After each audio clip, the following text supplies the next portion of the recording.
Hello everyone, welcome to the episode 25 of SoLeadSaturday. The guest we have today, Lori Silverman. She is a founder of for Progress. She helps firms strategize about their future, navigate messy complex changes, make smarter decisions using data and influence through story.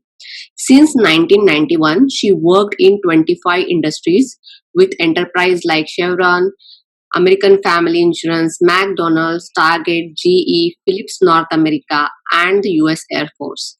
She is the author of 5 books, including the bestseller Business Storytelling for Dummies, and has been a keynote speaker at more than 80 events. Lori is also an adjunct professor at Golden Gate University, teaching the only graduate course in the world on strategic thinking in an industrial and organizational psychology master's program. Wow, this is like a great profile to hear and lots of achievements. So thank you so much, Lori, agreeing on the time and being a guest on my Solid Saturday podcast. Really, really appreciate your time. Oh, this is a delight. Thank you for the invitation to join you. Yep, thank you. All my pleasure. So to begin with, actually, the first question, like when I see yourself, like you are like a true leader and leading all the, like not only a single passion or the interest, you are keeping up to everything. So, so it is moreover like the first question to start with is like, what advice were you given early on in the life that has been served you well throughout your career? Actually, the best advice I received was from my father, who is a true entrepreneur. And at this time, he's 87 years old, going to be 88 this year, and he still works in his business. Mm-hmm. But he told us all as kids that what we should do is find our passion and then do it better than anyone else. And that is something that really I think is ingrained in me. I'm the only entrepreneur out of all my siblings. Mm-hmm. And then when I went to college, it was in my second graduate program that I had a professor say to me, and actually said it to a whole group. He said, it's not about being in the right place at the right time. It's about being in so many places at so many different times. You just happen to find yourself in the right place. And so I think for me, both of those pieces have come together. Oh, that's great to know actually, and it's very wise as well. So, Yeah. as you moving towards your passion side, actually, we already mentioned that in couple of like introduction as well as in your first interview as well. So, when did you realize your passion? Well, I thought, and I'm going to come back to this in a little bit. Is I thought my passion was to become, when I was 10 years old, to become a plastic surgeon. So I did everything going forward from that point on to make that dream a reality. I decided I was only going to stay in high school for 3 years, and I found a way to make that happen. It was very serendipitous. So I left home when I was 16 years old. But when I got to my third year of college and I was getting ready to make a statement about my major, which was going to be in molecular biology, the head of the program told me that it would be over his dead body if he ever gave a woman the right to have a degree in molecular biology. And this was a long time ago, because I'll be 62 this year. Oh, wow. And that stopped me in my tracks, because I couldn't move further. I mean, and he would not change his mind. The dean of students' office could not get him to change his mind. And so now here I am saying, what do I do going forward? Because my path to becoming a doctor has all of a sudden been stalled out. And that was the first time that I really learned something, but I didn't have words for it at that time. So allow me to kind of explain it. I think that there are two continuums. One continuum has to do with what I call free will, what you choose. And I think that's what my father was talking about when he was talking a little bit about passion. But I think that there's a second continuum, and that continuum is called destiny. And I also think my father was talking about that too, because I think for him, his passion, which was a choice that he made, was also his destiny. But I think what I learned in that circumstance, if I can put words to it now, is that when we are not on the path to our destiny, Mm-hmm. the universe takes out a 2x4 and it knocks us over the head and it says, you need to get on a different path. And we're like, no, I don't want to get on another path. This is the path I've chosen. That's the free will. But it's not the path we're meant to be on. And so it wasn't until last summer. So when I was, when I turned 61, actually, it wasn't until last summer that I had this huge epiphany about what my real legacy is. And what it is I have, and I'm doing this for the third time in my career, I take topics that, for lack of a better phrase, Google Trends does not recognize.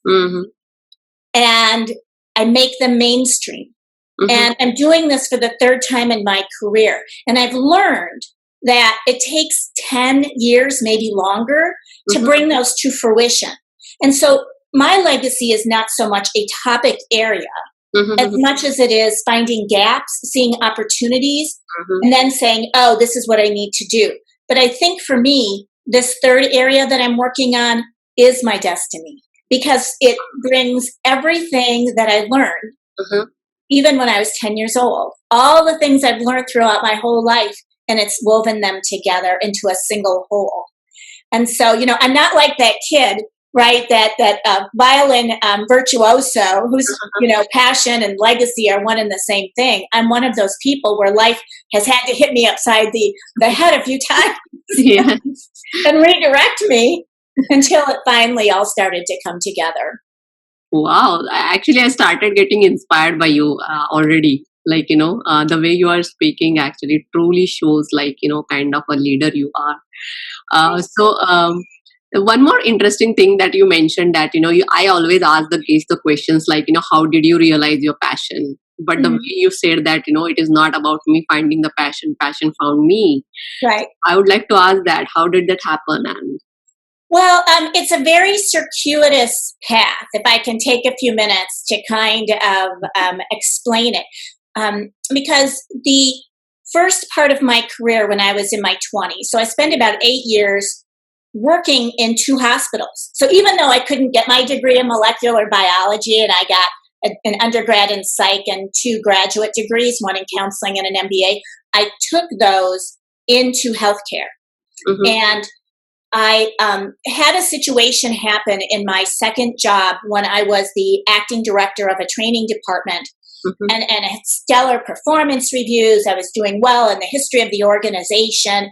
Everyone who'd been an acting director became a director, a formal director. And one day my boss called me up and he said, I need to meet with you privately. He said, and we're not giving you the job formally. I was so shocked. I'm like, I don't understand. And he said, well, we're going to bring back an employee you hired a few years ago as your boss. And you're going to train her. And I thought, no, I'm not. I don't care what anyone says. I'm not doing that. And I called my father. I was very upset. And I said, what do I do? And he said a really important piece, I think, not just for me, but right now and where we are in history and what's been going on with the COVID situation. He said, who do you know? Who do you know? I said, I know nobody. He said, no, you know somebody. You know somebody. Who do you know? And I sat back and I said, a couple of years ago, I was bored. And I said to my boss, I would like to research up-and-coming trends in leadership development. Can I go into the community? I lived in Madison, Wisconsin. And can I interview people in prestigious leadership roles? And one man I interviewed, Peter Schulte, said to me, you need to join the American Society for Quality, it was Quality Control at the time, and you need to go hear a man by the name of W. Edwards Deming in the quality industry speak. I looked at Peter and I thought, and I have very strong intuition, and I've learned in my lifetime that you have to pay attention to intuition. So I thought, this man was a former priest. He would never lie to me, right? Yeah, right? I can trust him. And I went back to my boss and I said, this is what Peter told me to do.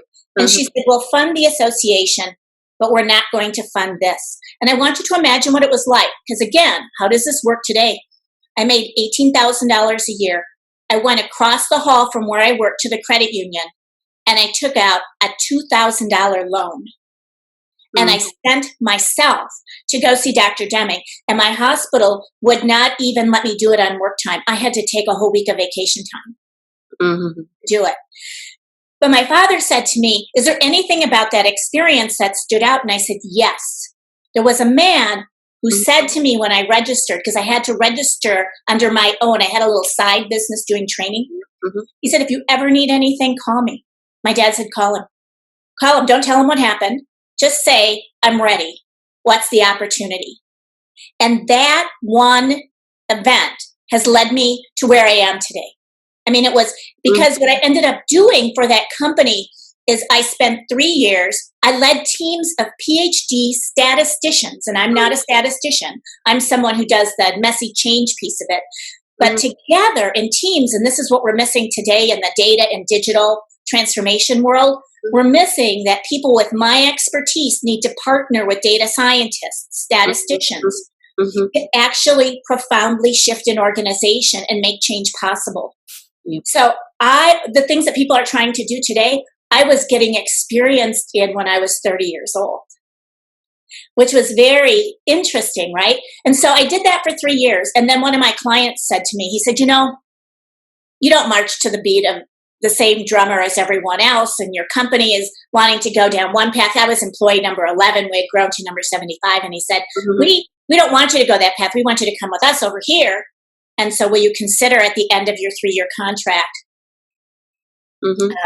opening up your own company? And so I did. I opened up my own company. I was, 30 years old, 1991, a little bit older, 33 years old, I think I was. And I gave back. This is an important piece to me. I gave back my income for 3 years, half my income to my former employer, because they allowed me to keep that client and do really great work with them. That was to this day, I think is still really quite innovative.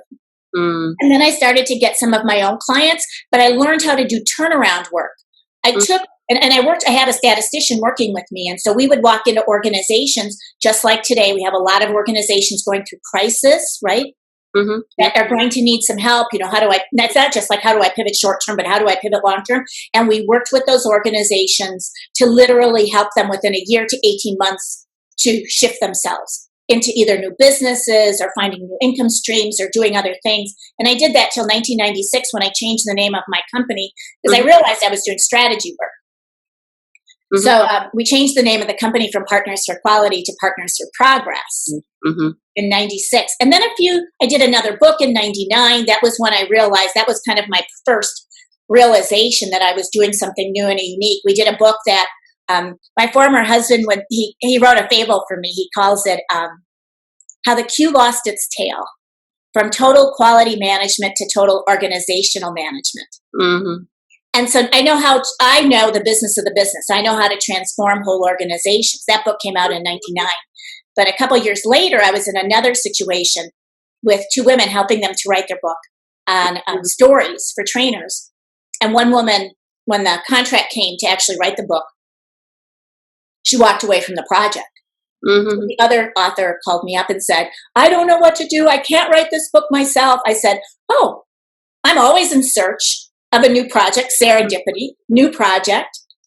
Allow me to write it with you. And that book started a 15-year journey into the business storytelling arena. Nice. Yeah. Yeah. And this is like one of those, talk about serendipity again, which is part of that destiny sort of thing. The last book I wrote in 2013 had a chapter in it called What to Do with Data in business storytelling for dummies. And about a year after it came out, I said to my colleague who I wrote the book with, I said, why did we put that chapter in the book? Like, I don't remember. We wrote really fast. We wrote a book like in 4 months, And she said that she had been seeing folks in the data science community talking about the use of story with data. And I thought, that's interesting. So I pulled all the articles I could find, all the books I could find, and sat down with them around me. And I realized that there were 3 gaps. That the data science community didn't understand what a story is. And unfortunately, I don't know if they do today. Because when they talk about a data story, they most times are talking about a data visualization, which is not a story. Yep. At all, right? Mm-hmm. You know that. Mm-hmm. The second thing is they don't know brain research. So they don't understand that the brain actually hates data. Yeah. Right? That's true.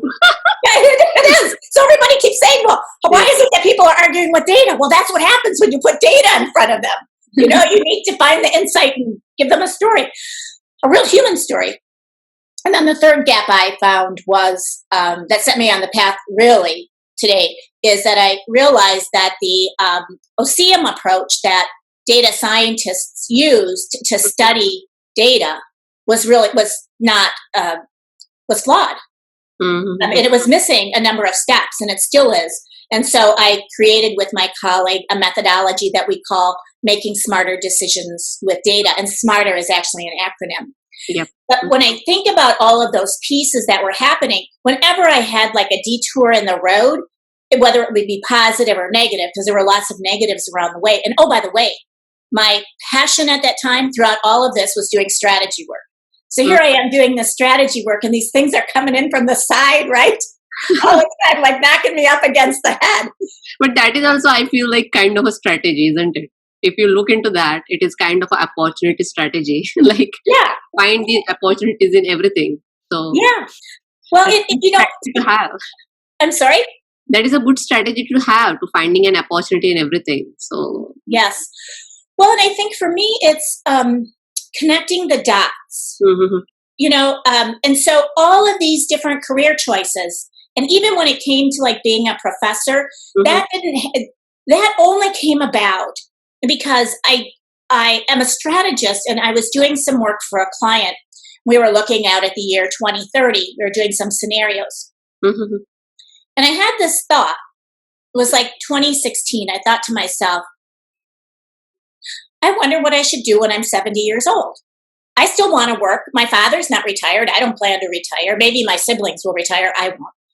What could I do that would be valued and that would pay me money? Like, what career is most valued when you're older?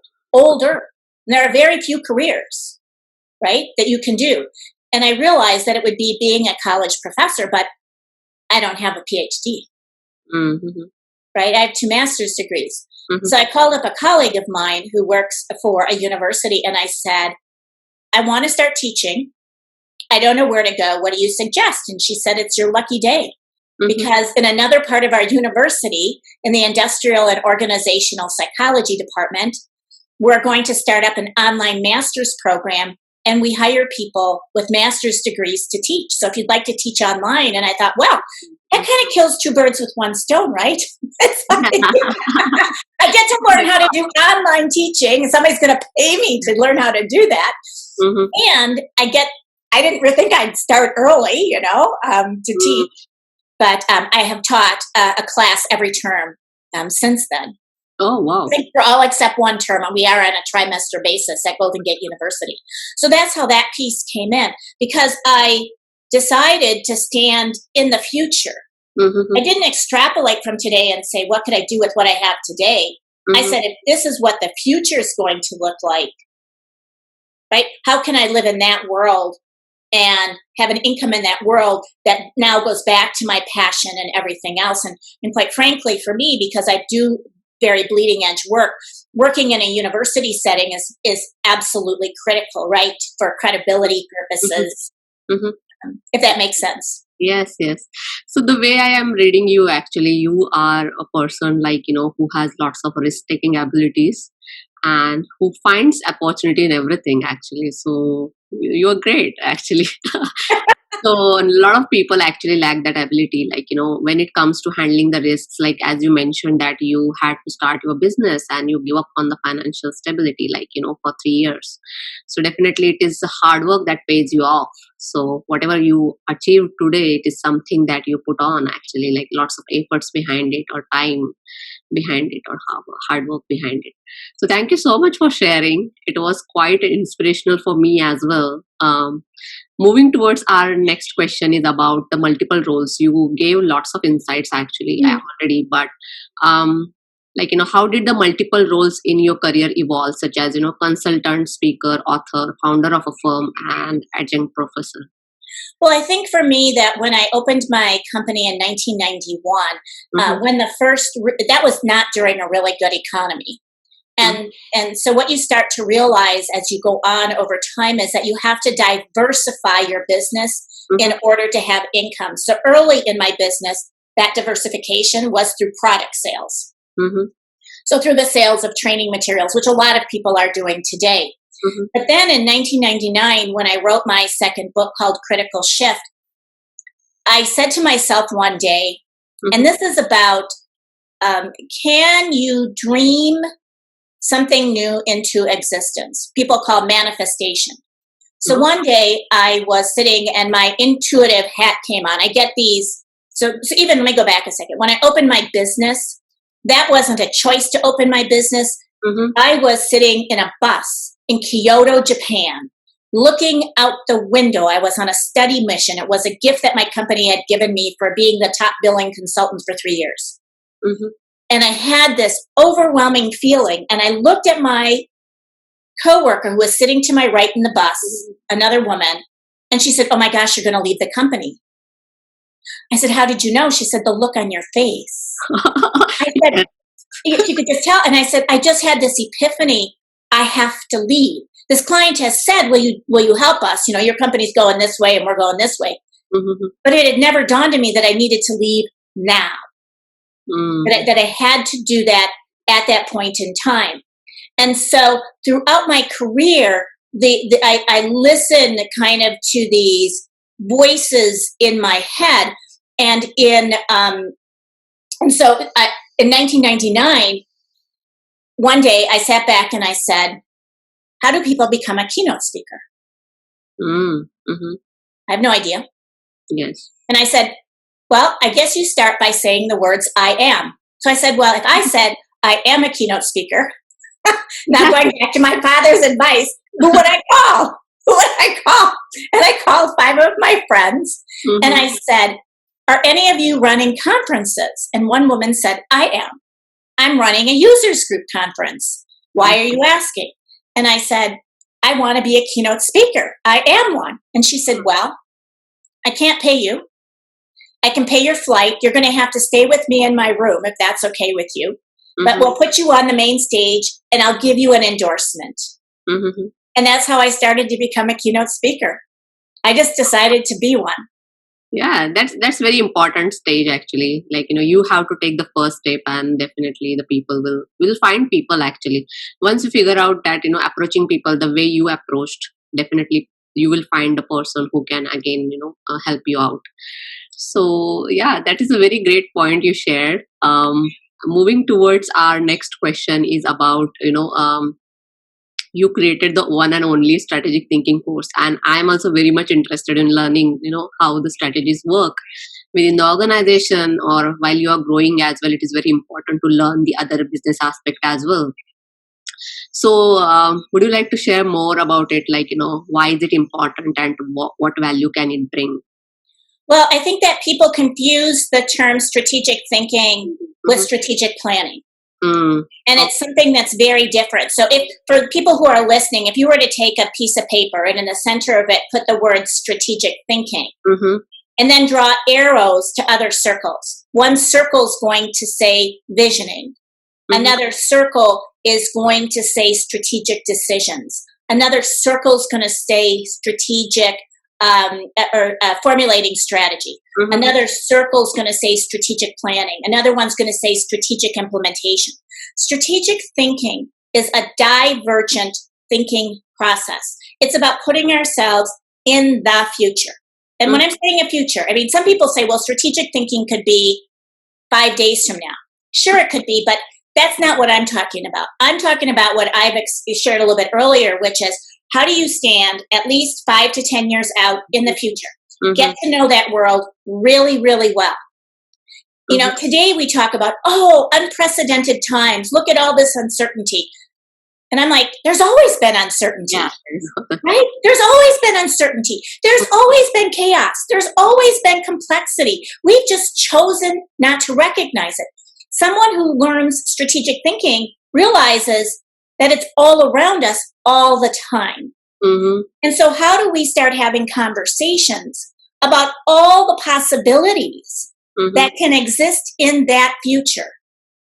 And what does that mean? And what are the opportunities? And what are the sorts of risks? And what are the sorts of challenges that we might have? Mm-hmm. You know, I was thinking today, I mean, it's a really simple example. But a number of years ago, I was teaching a course at UW Milwaukee in their project management certificate program. Mm-hmm. And a young gentleman said to me, the only reason I'm in the course is because my company made a wrong decision. And I said, what's the wrong decision? And he said, I work in procurement, and they decided for a very rare raw material to source only from one vendor. And now that there's been the tsunami in Indonesia, remember back to that time, right? Yeah. It was devastating, right? He said, our one and only supplier went under. He said, so I have no work. And I've been saying to them, we need a contingency plan. What if? You know, so that's one example of someone who's wanting to think strategically in the future, right? Who's saying, yes, I know you want me to do this and you want me to lower costs. And by the way, we're experiencing this now with COVID, right? Where are the supply chains, and how many supply chains have been upset because people didn't have other options or contingency plans? But another example would be another student who said to me one time, he said, they had me working on a new production line for my business. And another team of people are working on building the building that the new production line is going to be in. And there was a 3-year gap because they said, we don't have funding to build this building like in 6 months. You know, it's going to take us some while to buy the land, and then we've got to get the architectural plans, and then we've got to get, all these other things, right? And finally, the building's done. He said, you know what? This manufacturing line that I drew up that's working in this other building, we can't transfer to this building because it's too big for this building. Mm-hmm. And you sit there and you go, did someone not connect the dots, right? Yeah. And because he was going along, but nobody ever said to him, what's the physical entity that you're creating? Because this other facility over here is larger. I said, so what's going on? He said, this building over here has been vacant for 5 years. And I'm like, that's just on a program and project level, right? Or work level, those two examples. But, even on an organizational level, the real operative word is, do you want to be able to anticipate the future? Yes or no? To me, this pandemic's not a surprise to me. I had a client in the early 2000s that I did 2 rounds of strategy work with. We identified the pandemic. Oh, wow. We identified it. I was working with the American College of Veterinary Pathologists. They knew it was coming. But why did the rest of the world not know it was coming? Because companies didn't engage in what we call foresight work to anticipate the future, right? And to say, what they do is they like to use forecasting. We'll forecast from here going forward. In fact, I was just listening to a webinar the other day that was a bit uncomfortable for me. It was the leaders of 4 analytics efforts. And their businesses have been totally disrupted, but they're still using historical data, even though they know the assumptions have changed, to try to forecast forward. I said, how can you? How can I might not be a smart person, but how can you? The future is not the past. It's not the past. There's a break. Right here. There's a break. Right? Yes. How about you use, and I didn't ask this question because I didn't know how, I didn't want to upset the apple cart, so to speak, when 4 people are doing a webinar that's pretty well orchestrated. But I wanted to say, why are you not using data on the future to backcast to today? And if you're going to look at this going forward, you've got to be creating multiple scenarios in the moment because things are still volatile, right? But you have to do both. You've got to do both. And so strategic thinking is not about the now. It's not about the past. It's not about the next step. It's about the step after next. So it's really thinking several steps ahead, but it's not through forecasting. It's through standing in some year in the future, getting to know that year and then looking back at today and saying, how big is the gap? Opportunity to do strategic thinking at the front line. In fact, I believe every person can do it at the front line. You just have to figure out what piece you can control. Because you can, within your own work group, you can start to raise questions. You know, if someone says to you, well, this is the path we should go down, I would say, well, what were the 2 or 3 other paths that we chose not to go down? Yeah. Right? I mean, that's an example of doing daily strategic thinking. And what I would be thinking about again goes back to what I shared earlier. You know, it's not just about your passion, but it's what are you really meant to be doing? What is your legacy? What is your destiny in this life? And is that related to work? For some people, it's related to their children, or it's related to their volunteerism, or it's related to something else. But if it's related to your work, then what are you really meant to be doing? And if you can't do it within this employer, then where can you do it? Because if you stay, that dream is going to die. Yes. You know, it's not going to be, I think that's what you're getting at. It's not going to be fostered. And the challenge is finding a setting and a boss. Because lots of times it doesn't depend on the organization. It depends on the leader you report to. Right? We know that through Gallup research, that people either love or hate their bosses. You know, and that determines their love for the organization. So I was fortunate when I worked internally to always have, well, I can't say always, because I do have one boss who she didn't stop me, but she didn't support me. So I had to find other leaders to support me. So if you don't have a leader like that, you have a couple choices. One is you can stay and do nothing and feel miserable. Another is you can go out into the organization and find yourself leaders who will be willing to mentor you and accept you into their group and help you to navigate the politics and grow within that in the organization. And you have to take that initiative. Most organizations aren't going to give it to you. Even if they have formal mentoring programs, those aren't the same as you finding your own person to help you. And then the third thing is you can leave. You always have more than 2 choices. For me, I never chose to leave. I oftentimes got kicked out. So, you know, because I was that person who was thinking strategically.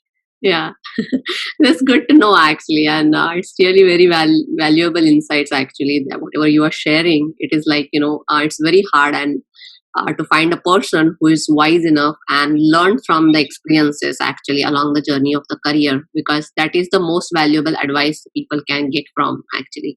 If they find a person who gone through a different journey of a life, of career, and gone through different things actually. So you are like a perfect guest for my podcast.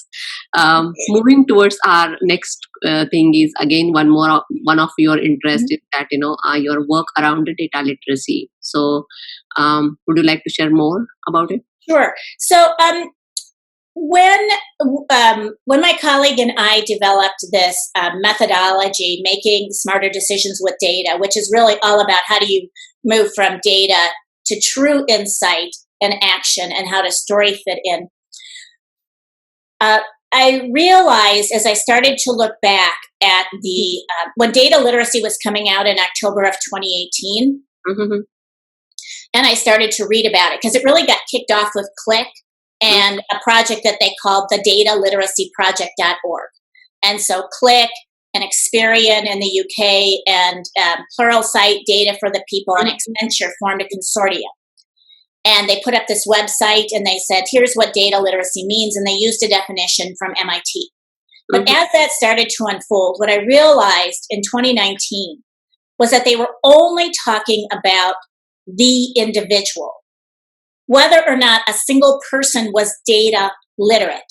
And they were doing this because these are tech companies. I mean, there's a vested interest. You have to remember, in tech companies selling more technology. So if I can get you to realize that you should learn data analytics, and oh, by the way, I'm saying over here, you better learn statistics.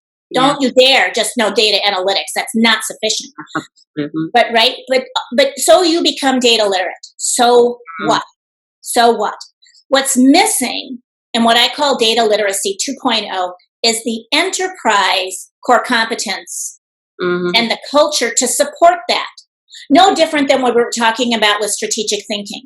So you could train, and I've done this. I've seen this happen. I saw this happen when I was in my 30s. You can train a lot of people on statistics, analytics, data visualization, and we still don't make better decisions. Why? Because processes get in the way, people get in the way, there's politics, there's a myriad of things that can stop us. And everyone keeps talking about, we need to have data democratization. We need to give people the data. I'm like, we did that before. We called it open book management and it didn't work unless you change the culture. So I say to people, we need to be talking about decision democratization. If I'm going to give you the data, I have to allow you to make the decision. Yep. I can't pull that decision back from you. So what I've been trying, it's going to take me a long time to bring this forward because, everybody's focused on the data and I'm focused on the decisioning and the enterprise core competence, right? So I'm saying without this, you can't do this well. And the research supports what I'm saying. We have research now the past couple of years through New Vantage partners that keep saying, we have a problem. People and process are missing. All what we have is a technology. And I say to those people, well, people is culture and process is decision making. So if so what do you want to do now? You want to still focus on the data? Or do you want to start to say data has no value? It has no value unless it's used over here. Yes, very important. Yeah. Right? Yes. But we have to set it up so that I don't just give you access to self-service analytics. I give you access to everything you need in your work group to collaboratively make decisions. That people trust you with.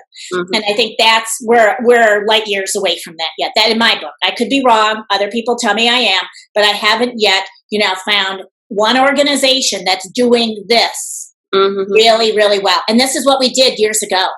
Because when we were doing quality, we were embedding data into decision making. We just called it a different name. And so I know what it's like to transform these organizations. But what people say to me is, well, Lori, leaders don't want to engage in that level of change. Well, let me tell you, they might real soon when they're trying to bring these businesses back to life, right? And resuscitate them. We don't have a lot of money to waste anymore. We've got to make certain that every decision we're making is the right decision. Outside of an innovation lab, we don't have a lot of wiggle room anymore for experimentation when it comes to dollars. That's maybe you feel differently. I don't think so. I was listening. I have the TV on in the background every day when I work, and I was listening to CNBC this morning, and the CEO of Snap, whose stock price is actually doing quite well, said, "We're still in a very volatile situation. I can't even think about the future." And I thought, well, that's problematic for strategic thinking, but it's problematic for decision making, because I'm sorry, the decisions you're making today aren't just going to impact the organization today. They're going to impact it 10 years in the future. So you better start thinking about the future. And then when we think about this decision making, right, a lot more when we talk about the business, it is a lot more about the monetization, right? How we can monetize this thing. So when we talk about data, creating the reports or the dashboards where it leads towards the decision making, which in turn leads to the monetization or the business for the. So what is how one can learn it actually, how to build that thought process, is it again like a trial and error, or it is something that you always stick around with the people, get the insights, get the opinions, get the inputs, and then? Well, I think I'm biased, right? Because I've been working and creating methodologies. So my bias is that an organization needs a decision-making process that it teaches all of its people, a very robust process. Because without the process, you don't know where you are in it. And when I explain to people what the smarter process is, I just did this a few weeks ago to someone working in a financial retirement business where they're handling thousands of retirement accounts. She was telling me about a decision, and I said, how long did it take to go from the data to actioning, actually implementing? She said, I don't know. I said, okay, so let's play a game. Let me go through each piece of the smarter process with you. You tell me how much time you spent in each piece.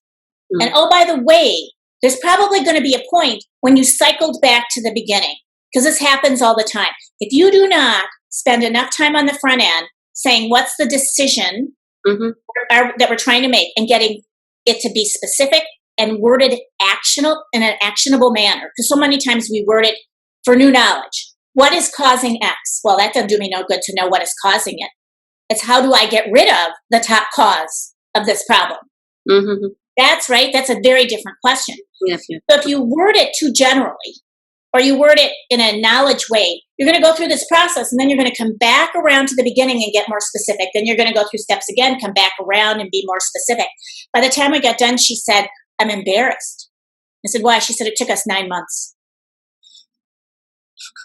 9 months to monetize, internally monetize the results of that decision. Are you kidding? And she said, no, that's why I'm embarrassed. And I hear that all the time. People say when they actually sit down and start to map it out, it's 6 months, 9 months, a year, longer. Because new knowledge doesn't do us any good. And that's where we stop. Oh, okay. We stop with, oh, I learned something new about this. Well, did anything change? No.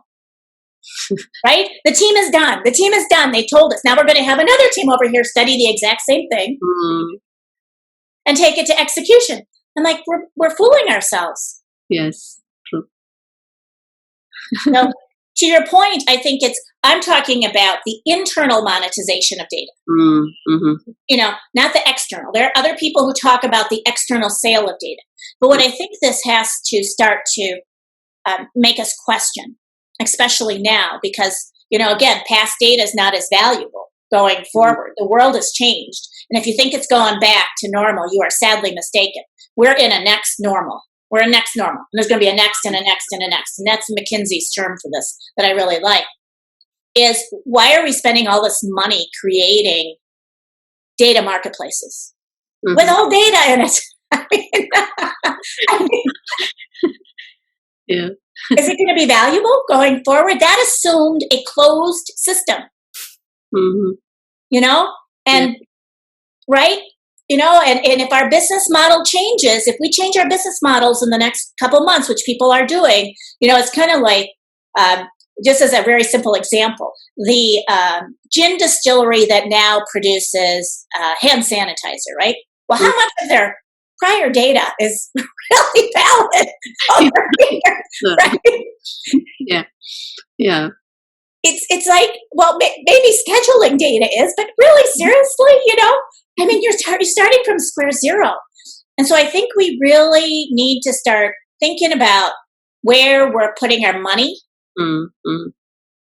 in organizations. But again, I'm an outlier. My voice is a fairly unique voice in this industry. I came as a strategist from the outside, and just like, kind of like Mary Poppins. One day I showed up and I said, oh, let me play with you, We're all talking about data, and I'm going to be talking over here about decisioning.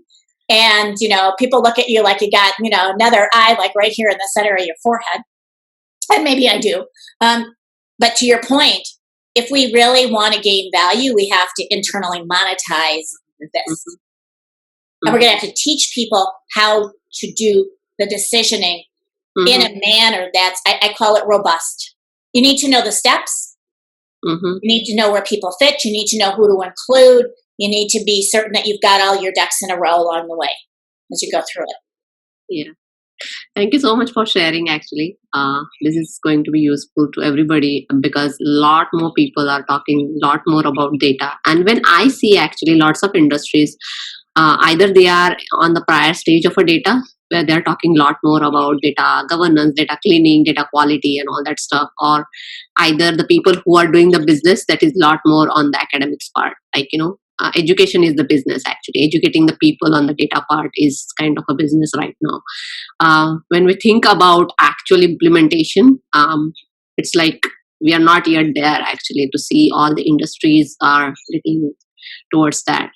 So thank you so much for sharing, and moving towards our next question, that it truly inspiring for me actually, getting connected to you, and I would like to stay connected forever actually. It truly shows your leadership, like, you are born leader. And so I would just to summarize, actually, I would like to ask is that what is your leadership style and any specific leader that always you admire or follow? I think that I would, and I've given a lot of thought to this. I think that you would probably describe my leadership style as more servant leadership. I believe that our roles as leaders is for people to realize their best and highest selves in the workplace. I believe in full collaboration. I believe in being iterative and organic in what we do. Now, that's still a form of experimentation, but it's in the moment sorts of things, meaning that we don't just say there's one way of doing things, but we iterate to see what's going on. People talk about that. Oh, that's agile. No, it's nimble. There's a difference between an agile methodology and just being nimble, right? And being and really iterating through what different people say and collecting lots of viewpoints. And I believe in empowering people at their core. So even for example, with my graduate students online, at the start of each term, I ask them to do a one-on-one Zoom call with me. I tell them it's 30 minutes. There is not one call that's less than an hour. And one of the first questions that I have for them is, so what? Why are you going to graduate school, and how do you plan to use your degree? Not just what's in the course, but where are you going long term? And my students all say to me, why do you care? And I say, because I need to retool this course for those of you in it to help you on each of the paths that you're on. So at the end of this term, you don't just have knowledge here. You've actually actioned what we've talked about in class throughout the 15 weeks. And at the end of the term, I'm going to ask you, how are you different? You as a person. How is your work different? Or how is your family different? Or if you have a side business, how is that different? And every term, there's change. Every single term. But that's who asks you today? Does your boss sit down with you and say, what's your dream? Like, what's your long-term dream and how does this job fit into it? Nobody ever does that, but I do. I do. Yeah, that's actually, yeah, that's good. Yeah, and I do it even with contractors that I hire to help my business. Where are you going long-term, and how does working on my project serve you down that path? Because if it doesn't serve you down that path, then maybe you're not the right person to work with me, because I want to help develop you along the way. And lots of times people will say to me, no one's ever asked me that question. Or I've never thought about it. Well, I kind of want you to think about it. But I think that for me, in terms of who did I think acted that way, I'm not certain I had a leader like that in my lifetime. Well, maybe one, in a military unit that I worked with, the commanding officer he was amazing man. He was the commanding officer who brought the troops back from the first Desert Storm. He welcomed them back to the U.S. with Dolly Parton, he always used to say. But Colonel White was a man who cared about every employee. Every morning at 0600 hours, his employees were allowed to come in between 6 in the morning and 7:30 in the morning. He wandered the building and he greeted every person. Hundreds and hundreds and hundreds of people every day. And if he didn't greet you, people would come and seek him out. And then we'd go sit in his office after that, and we'd watch the parking lot, because he wanted to see who was coming in late and who was friends with whom. And he was just a man who he just cared. He cared intensely about his people, and he did everything that was right by them. But he was a leader. He held you to what you told him he would do. He made you highly accountable, and he stretched people like nobody's been stretched before. When he had his swearing out ceremony for his retirement, there were a number of unions in his particular part, civilian unions, in his part of the organization. And they cried because they said, we will never find another commanding officer like you. And they were right. He's a rare human being. And so to me, he reinforced for me what I think is right and good in the world. Wow, that's great, and thank you so much for sharing. This is definitely going to be useful for all the people actually who are struggling to lead their life or their career. This podcast is definitely going to give them a lot more insights, and hopefully they will find something out of it. Moving towards our next question is about, you already have your 5 books. So apart Yes. from that, any online courses or books would you like to recommend to the audience? Definitely, I would encourage people to check all your 5 books actually, and all any other specific book that you would like to recommend or the course. I don't even know if you can get all the books because I don't even know if they're in print today, going back to like early Oh. 1990 time frame. I'm not certain. But I tend to read more magazines Mm-hmm. than I do books these days. I mean, I own a tremendous number of books. Mm-hmm. The things that I would encourage people to stay on top of are the online portal for Harvard Business Review, the online portal for Strategy and Business, for McKinsey. The articles that are coming out of those 3 places Mm-hmm. are really stellar because we didn't have access to online articles like we do today.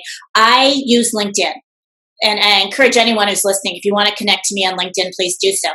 But I look at what other people are posting for articles, and I'll tell you, people find things I would not have seen myself, and they catapult my business because of the things that are being posted. Um, and I read. For me, this is going to sound strange, and I read the Sunday New York Times, but I don't read it when it comes out. Mm-hmm. I read it a couple of weeks in arrears Mm-hmm. because it's kind of like, did the paper have any foresight around topics? Are there any topics that are actually that transcend?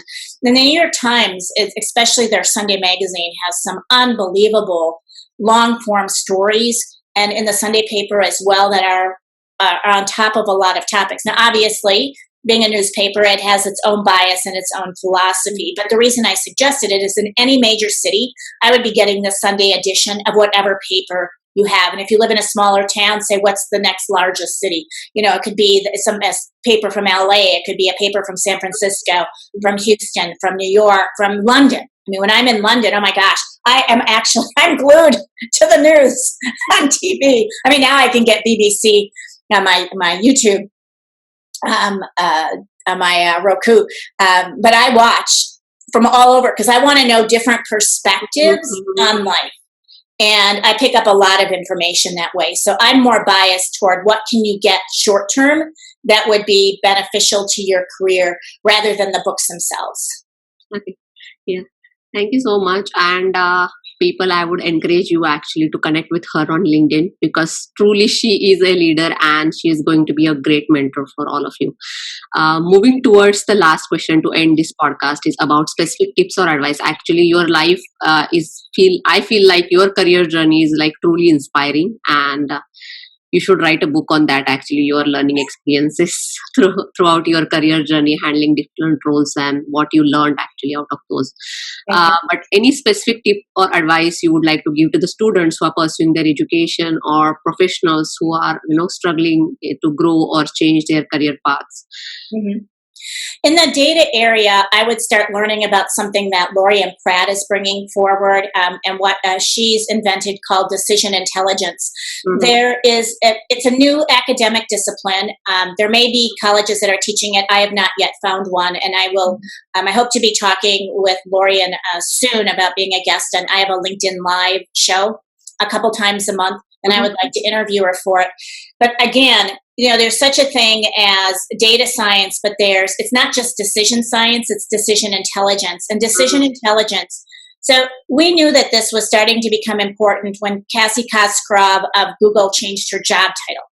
She went from being chief data scientist to chief decision scientist, and she picked up on Lorian's work. And so decision intelligence is the combination of data science, management science, and the social sciences. What I want to talk to Lorian about, and she's actually sat in one of my shows when we talked about the human brain, is that we need to include the psychological sciences because there's a tremendous amount of research that's coming out of the brain and neuroscience that we have to add to this mix. But I think that's the future. And unfortunately, universities are not there. They're not there. And so even when I talk about our making smarter decisions with data model, that's part of decision intelligence, because we're combining together all of the different pieces that you and I have talked about today that I think are absolutely critical. And then, what I was saying earlier is get a decision methodology into your organization. You don't need permission. I think people wait and they say, no one's asking me to do this. And I'm like, this is the time to step up and step in. Yeah. Right? I mean, that's been my whole career. I don't wait to get asked to do something. I just start doing it. What's somebody going to do to me if it actually works? They're going to tell me I was wrong. And if it doesn't work, then I can always change what I'm doing. But chances are it's going to get you farther. And so I think bringing a decision framework into your organization is absolutely critical. I don't care which one you use, but just bring one in so that people, when you're sitting down to start to look at, whether it be ad hoc data or whether you're looking at, like if I'm being asked to retool a dashboard, I don't just say, well, what sort of data and KPIs do you want on it? I start with my decision process in mind, which is what decisions do you need to make with this dashboard over the next 3 months? And then we refine those. And then from that, we back out. Well, then what are the measures? What are the KPIs? How do we need to display them to help you to make those decisions over time? And that's a little bit different perspective. Yeah. There's a lot more different perspective actually. And it's very thoughtful actually. And for me, it is very, very, very kind of valuable podcast that I had in the series. So thank you so much for all your time and consideration, as well as I just wanted to mention that, you reformatted the structure of also like a little bit, which is like a value add to me. So thank you so much for doing that. And hope audience, you will also enjoy it. Until we meet, happy leading. Let's sit together. Bye for now.